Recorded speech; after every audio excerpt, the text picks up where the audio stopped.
Magandang araw.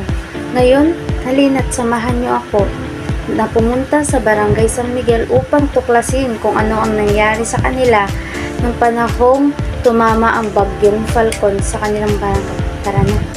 Ito ang Barangay San Miguel. Isa sa mga magagandang tourist spot dito sa lalawigan ng San Antonio, Zambales. Nung panahon ng bagyong Falcon, ang Barangay San Miguel ay binaha ng sobra-sobra. Marami sa residente ng Barangay San Miguel ang naapektuhan dahil sa bagyong Falcon. At ngayon naman tayo ay maglalakbay upang makapanayam ang isa sa mga naapektuhan ng bagyong Falcon. Ano po yung naramdaman mo nung nalaman mo na baha yung bahay? Natatakot na masira yung mga appliances. Ano po yung mga hakbang na ginawa mo para maprotekta ng iyong sarili at ang iyong pamilya nung binabaha mo? Nilikas namin yung mga gamit. Siyempre, unang-una yung mga anak ko. Pinalikas ko muna sa mataas na lugar.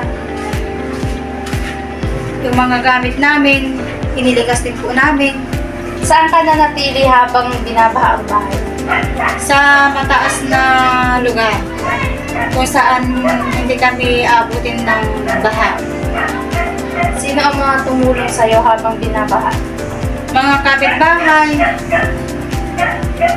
mga kaibigan. Salamat. Ito ang nangyari sa bahay ng ating kapanayam habang bumabagyo.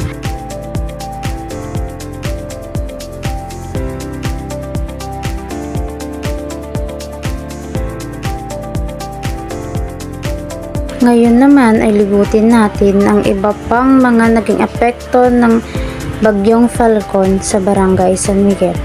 Ito ang nangyari sa aming plaza ng dahil sa bagyong Falcon.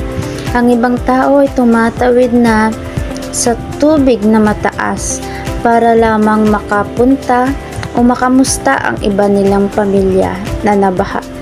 At dito naman makikita ninyo na nililikas na nila ang mga alaga nilang hayop dahil tumataas na ng sobra ang tubig na pati ang mga alaga nilang hayop ay naapektuhan na.